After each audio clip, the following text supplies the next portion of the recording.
Fat Danny, baby. Rich Rising, y'all. It's your boy, the Real Fat Danny. Welcome to another episode of Wealth Conversations.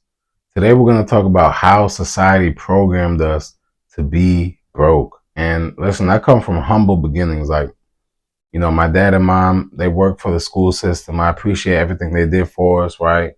But I didn't come from a rich family, right? So this is no slight to my parents or anything like that, but we didn't come from money. So I never really understood principles that could lead me to financial freedom, owning my own business, stuff like that, right? And so we always talk about different stuff like, you know, time equals money, right? Time is money. But is time really money? We're going to talk about that today. And we talk about how, credit equals cash. Like if you get the credit, you get the cash, right? But that's not necessarily the case either. And I know you see me talk about fixing your credit and building your credit and stuff like that. And so I'm going to talk about that though, how having credit does not equal cash per se, right? Not in the way that you really want it to. So today we're going to talk about how society programmed us to be broke and how to avoid it. So that way you can get to a life of financial abundance. Listen, I've been an entrepreneur since 2018. I haven't had to work at a job since I was 22 years old. I'm currently 28 as we're recording this video, and I'm very grateful. We've, grown a multiple six-figure business, made, a lot of money. We've helped a lot of people make a lot of money as well. We've helped hundreds of people fix and build their credit, get funding from the bank, and grow brands and businesses for themselves and grow presences on social media, grow their businesses online. And so I'm very grateful for, just where we're at and where we're going and all of that good stuff, right? But, I didn't start here. I started, like I said, humble beginnings. I thought that, once I went to college, if I got a degree, that I would be financially free. But getting a degree does not equal financially free, y'all. And so I did go to get my degree in business. But what I figured when I was going to college was a lot of people that were graduating, either had problems finding a job in their major, had to climb the corporate ladder for years before they even got to a financial position where they felt good, right? So on and so forth. So I realized as I was in college, like, yo, I need to start my own business before I get out of here, right? Like I can't just get a business degree and work for some corporation that doesn't really care about, me and my family, because I come from a big family. So I knew that getting some job really wasn't going to help me take care of myself, my family, my girl, my future family. I don't have kids yet, but when I do, I want to make sure that they're good, that they're set, right? And I knew that I'm not downing jobs, but I'm just saying anything can happen, right? We're in 2026 currently. If you haven't realized that anything can happen to your job and that you have to have other sources of income to be financially independent and to secure your family, then you haven't been paying attention. No disrespect. The pandemic should have showed you that, right? That we have to be, even if you work at a job right now, you have to be thinking about ways that you can invest in yourself, because, only working at one place is a trap, y'all. If that's the only way that you make your money. So what we have to understand is that we were taught that we had to go to college, work for 40 years, 40 hours a week, and then retire off of 40% of what we couldn't even live off of anyway, right? But what we realize now is that that's not even possible anymore. Social Security is drying up, so many different things. Inflation, over 1 million jobs were lost in 2025. Like over 1 million people lost their jobs in 2025 in America, right? So many different factors that go towards the fact that you should be looking at ways that you can either start your own business or make money on investments, cash flowing assets, assets that make you money. So that way, the only way you make money isn't at your job, because unfortunately, anything can happen to your job. And so if we go back in time, for you to learn new skills, you had to go to the library. You had to have a mentor. And for you to have good mentors, you had to have the network. A lot of people didn't even have a network of people that could that were in a position where they were financially free and that were willing to teach them how to be financially free. This isn't even, about a race thing or anything like that, because if we fast forward to today, we see clearly this is not about a race thing. So I'm not even going to talk about that part of history. But what I'm going to just talk about is understand the fact that no matter whether you're white, black, yellow, blue, I don't care. In this current day and age, you do not have to go through the same struggles that people in the early 1900s or the 1800s had to go through in order to create financial independence or wealth or financial freedom for yourself and your family. Because if you go back in time, I won't use specific dates because you historians out there might get me, right? But in a certain time in history, for you to get a certain amount of knowledge, a certain level of knowledge, for you to, get to a certain level in life, you had to read certain books. You had to go to certain events. You had to know certain people. And that wasn't easily available to the public. But fast forward to today, through the age of social media, I mean, we have audiobooks, YouTube, you have mentorships that you can access by following people that you see online who may attract, you, or may, be doing things that attract you. And now you're able to tap in with them if they have some sort of offer where they're willing to mentor you. So now fast forward to the day, you don't have to, go to college to become successful, and I'm not saying not to go to college because I did go to college.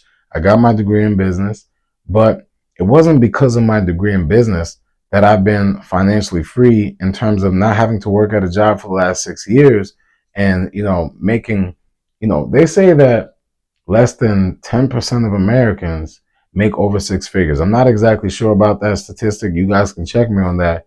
But if that's the case, really think about that.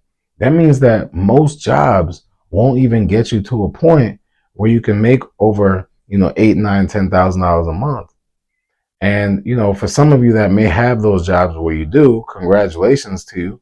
But most people don't have that opportunity. But as an individual, as a citizen in the world, in America, you have that opportunity to leverage your credit, leverage funding, and actually start a business that can make you way more than $10,000 a month. And you have the opportunity to do that. But first, it all starts with understanding you have to believe. But you also have to understand that the society and the system programmed you to be broke. It programmed you to not even think about business ownership. In the movies and the different stuff like that, they always villainize the business owners. It's always the rich person that's evil or something like that, right?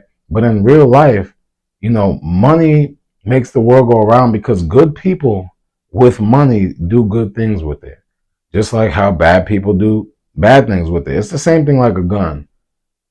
A good person could use a gun to defend himself, and a bad person could use a gun to attack people for whatever the case may be. But it's the same thing like money. It's a tool, is my point. A tool isn't good or bad. A tool is a tool. It's how the person uses the tool that determines, the outcome of how that tool is used. So if you use money for good reasons, then you'll have good outcomes out of it. It's the same reason, like if people get credit cards, a lot of people say, oh, avoid credit because it's bad. Not necessarily, but there's good debt and there's bad debt.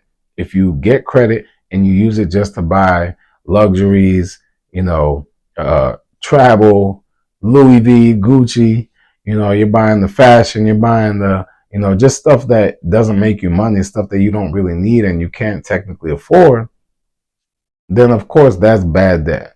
But if you have good debt, meaning you use the credit to buy assets, buy real estate, invest in stocks, invest in growing your own business that will make money in return for you spending that money, now that's good debt because the money is going to make you money. You can pay the debt off over time, pay it back, however, and you have profit.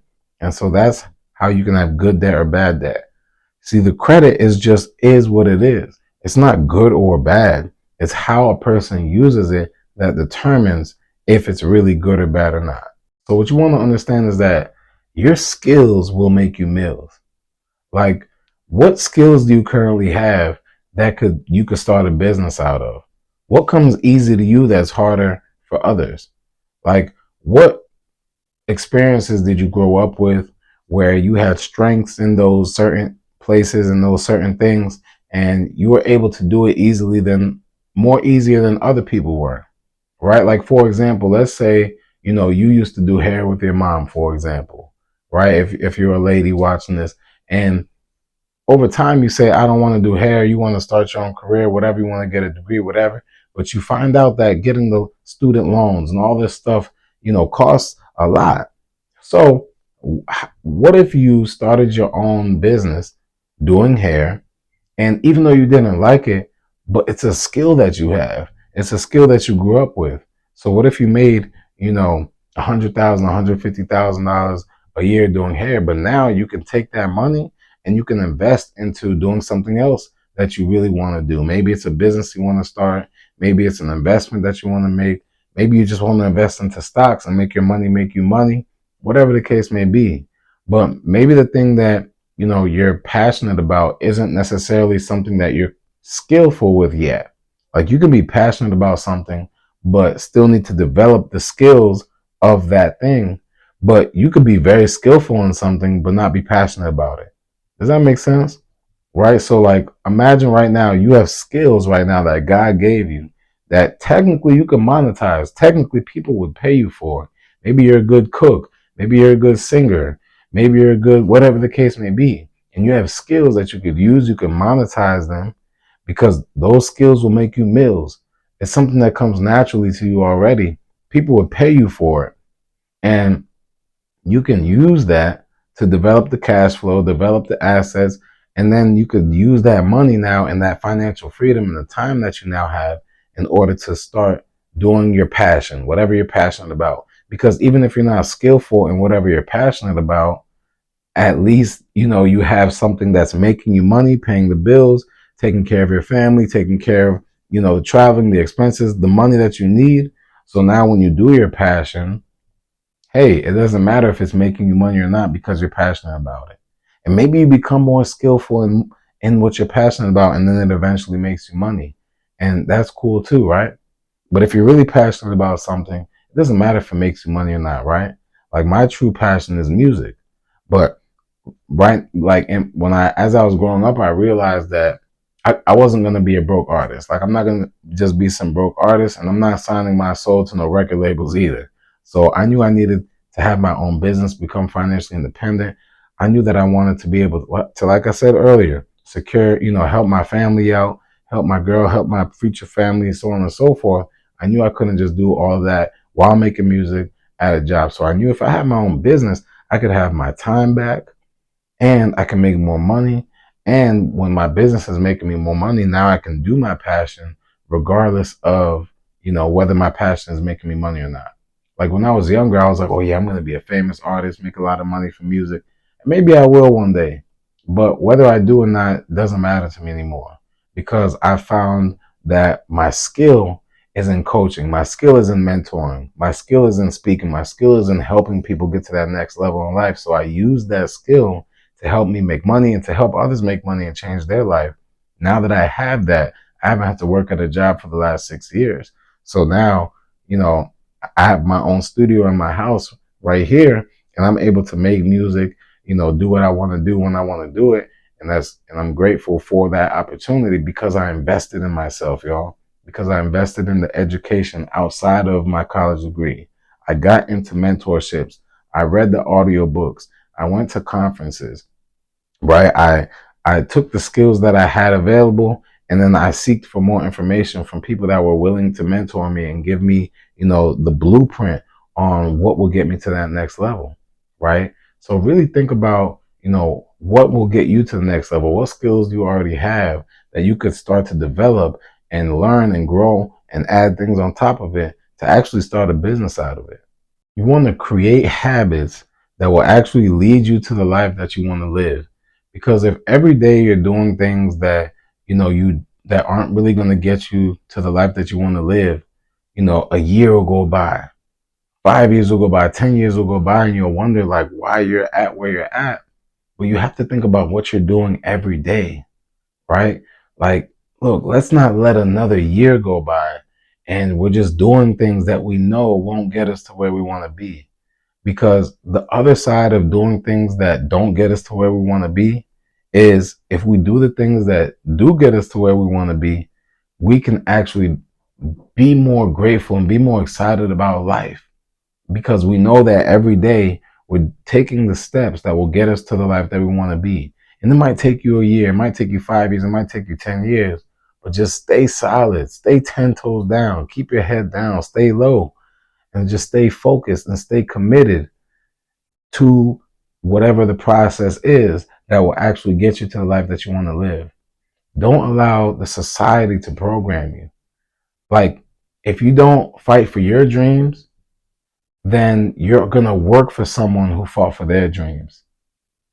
If you don't find ways to make money work for you, then you'll forever have to work for money.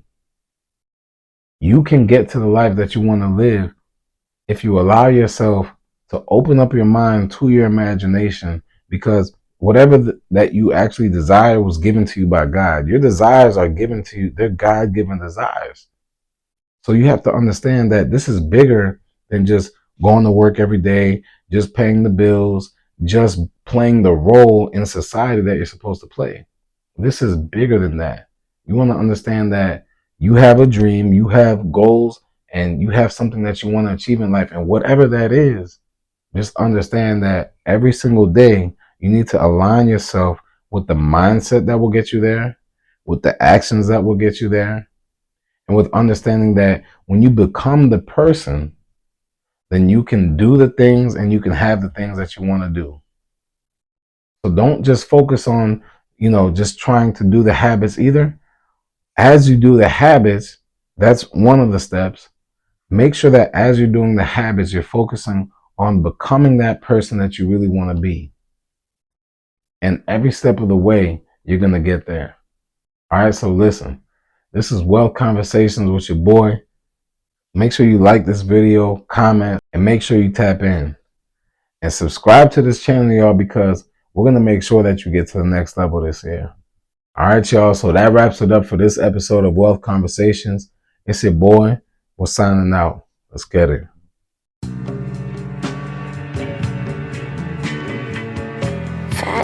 Fat Daddy, baby.